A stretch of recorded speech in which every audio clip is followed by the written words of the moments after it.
Good evening, Dr. Arnold. This is Cherica, and this is our last session together. Today's April 27, 2013, and for my last session, I chose my best friend.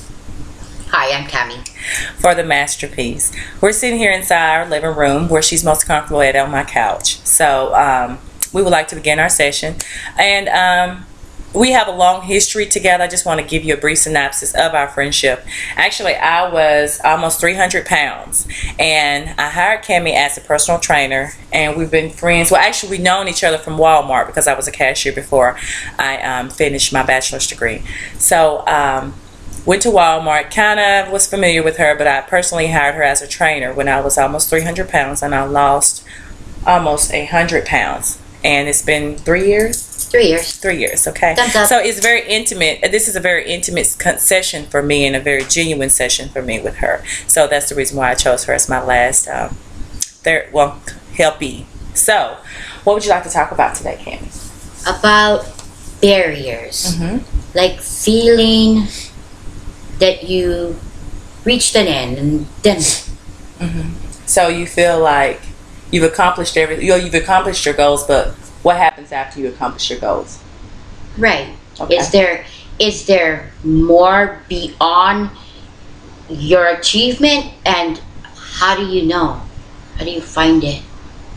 What is your life telling you? How do you find it? How did you find your goals? My life, I was thinking that you have to look back at the beginning of everything and see what worked. And what didn't, and whatever it is that was working, then maybe that's it. Maybe that's your life right there, to always look back at what always worked for you from the get-go and just do it the next round better. So you found a solution and keep on revising that solution until it becomes perfection. Is that what you're saying? That's exactly what I'm saying. I'm saying I believe I found a solution. Of course I haven't, of course I'm just beginning to work with it. But so I don't know if it's going to be a success because I haven't completed it. I haven't gotten to that end because I gotten to an end and I know that, and I've been at such a end for a long time thinking that nothing more, just an end. So in us speaking generally about life, and what life has brought to us as learning experiences, and learning from those experiences, and gathering solutions, and gathering what works for me may not work for you, and perfecting what works for you. More specifically, what do you mean? In what area of your life are you speaking of? I'm talking about health. Okay. I'm talking about my health in general. I'm talking about my profession, so that others will see that you can knock down barriers. I'm talking about I want to be the one that shows to other people that nothing is impossible, that you can do what you truly want to do if you just do it right. So you want to be the example that everyone refers to, as if Kammy did it, I can do it. If Kammy did it, I can do it. And if Kammy did it, anybody can do it. You know.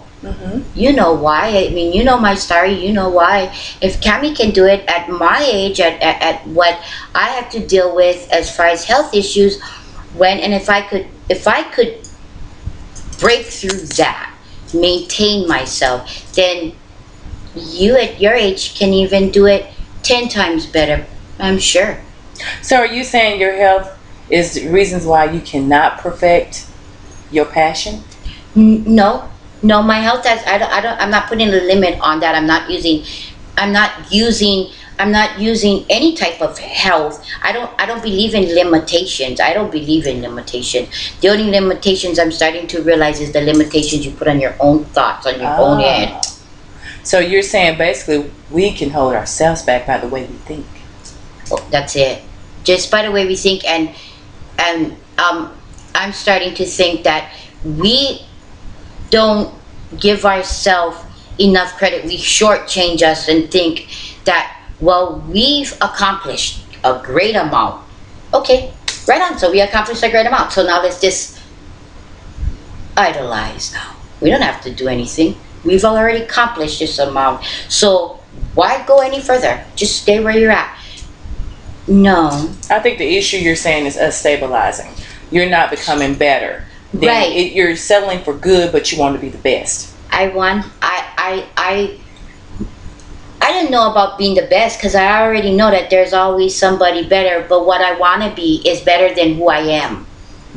I want to be better than who I am, you know, and I know I can be better than who I am if I stop putting that limitations in my own head and stop looking at it as you're so used to this stuff already, you're not going to progress any further than this, get used to it. Stop telling myself, get over it, this is where you're at and that's that. Because it's can't be true. There has to be more. I think all of us as humans, we deal with a point of our lives where, is this it, or can I go further, or can I do better, or, you know, is there something that God has for me that I just can't see right now? And I think right now, with me personally, I've hit a stabilizing point in my life. Do I have the desire to be better? Yes. Do I have the desire to go forth with it? No, because of the way I think. And you brought up an interesting topic. It's changing the way you think, and in changing the way you think, you're going to change the way you view yourself. Right, your reaction to what you're going to do. You know, I want to go forward. I'm tired of just one place. And when I first started doing what I was doing, it was all about me. I realized that because I wanted to improve my health, because my thought was longevity, you know. And then I had to feed myself more because it wasn't easy. The process wasn't easy. I don't think anything, change is hard. And changing the way you think for so long and being that person that you are for so long is hard. It's hard. It's really hard. So I had to find reasons, I have to find purposes, and I always believe that if you're going to do something, make sure that you do it for you first and foremost, because otherwise there's no meaning to it if you're doing it to please somebody else, because nobody else will care in the end, really. Yeah. But then I had to, in my situation, I had to, so my reason was my family, my children, my grandchildren. That's why that's how I believe I was able to take it to the next level, to take it to the point where I did take it to, you know? When you say the next level, are you meaning you dedicated your life in becoming more healthier for your children and wanting to live longer for your grandchildren? When you say next level, are you meaning eating right, exercise, and combining the two? Combining everything, pushing myself further and further and further and further until I finally got to this point where, wow, you can do it. And here you are, you did it. And here you are, you continue to keep on doing it. Then why isn't it going any further? You're doing it still. Why isn't it moving then? So what are you supposed to do? How are you supposed to make the people that you professionally train believe that their plateaus, their barriers can be broken if you yourself cannot break your own? Okay. And personally, that is a conviction for me. And I know why you chose this. But anyhow. Pretty tight. Yes, you know how to get to me. But I guess what you're saying, and I'm learning from you, is that I have to stop and start over with me. Rejuvenate that power, that passion that I had to lose the weight and continue with it. Don't just give up and stop. Don't just give up and stop. Because you've gotten to such a point where you feel good about yourself, of course. I've like really been thinking about this because for me, with the people I work with, I want them to believe in me, and I want to show them, I want to give them hope. I want to give them hope, and I don't want to let them down. But by me not progressing, I feel like I may not be helping them progress. And I think, Kammy, in knowing you and knowing the goal that you're trying to accomplish, I believe you see yourself as not being a personal trainer because of your body image. But exactly. But as I tell you always, is that maybe a personal trainer is not so much of the physical attributes. It's a lot to do with what you just said, the thinking. You got my thinking into rolling that, hey, Cherica, you can be down from 300 to 250. You can even go further, Cherica, to 250 to 200. I think you have to go outside the box of a personal trainer. Body image is important, but what drives that image is how you feel and how you view yourself, and that's an inside issue. And I think you can motivate people more than just getting the thought process out there, and when you get the thoughts, the body will come along with it. Right. It's good. That was good right there. It's yes, good, because I've been thinking that, and and I know that it's not necessarily about that image, about it shouldn't be. It should be about the passion. It should be about the hard work, the dedication, and I'll put in. I know all of that. Mm-hmm. I know all of that. So do you feel like the reason why a lot of people or a lot of clients don't believe in you is because of your body image? People that don't know me, mm-hmm. that know that I'm a trainer, but don't know what I know, mm-hmm. yeah, of course, they're going to look at me and say, what can you do for me? So really? In summarizing, because that's the industry. That's how people are in this industry. It's tough. Right. But as I said before, you have to start with thinking, and you said it earlier. If you start with the thinking, everything else is going to change. But it starts here. It doesn't start with your body.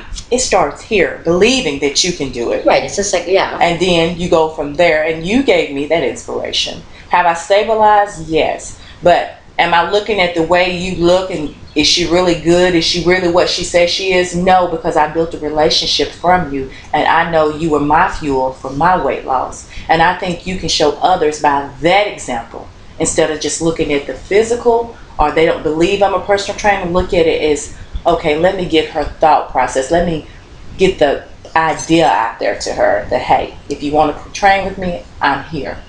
You're becoming accessible. And let that be upon them to take up the opportunity to train with you like I did. Right. And I've been thinking about that like this past couple of days, because I just had an incident with one of my clients, yeah, and it got me like, wow. So and in that incident with your client, what did you learn from it? I learned that what I did at the beginning, because I feel like I'm at such an end, like a plateau, nowhere else to go, such an end, that I cannot bring somebody else to a new beginning, because I can't find that new beginning. So what I thought was, just take it back from the beginning, period. What works in the beginning, and just do it better, because you're stronger at it. And in concluding this session, what have you gathered? That whenever you feel like you reached an end, reevaluate and just start over again. Okay. And it's okay if you fail. You pick yourself back up. Make the plan a little bit better. Make it more of a fail-free plan.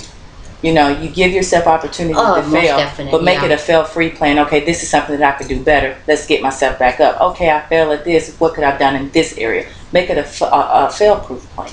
And that's what I tell anybody. But in concluding, it's 14 minutes into the video. And this is so good, Dr. Arnold, but I know it's a 15-minute session. But this is a meaningful conversation with us both, because I've stabilized. And that's why she brought this to my attention. And this is more of a personal conviction for me. And thank you, because now I understand. And what we both understand is what worked at the beginning, may not work at the end. But we have to go back at it and reevaluate and see what's perfect for us may not be perfect for you.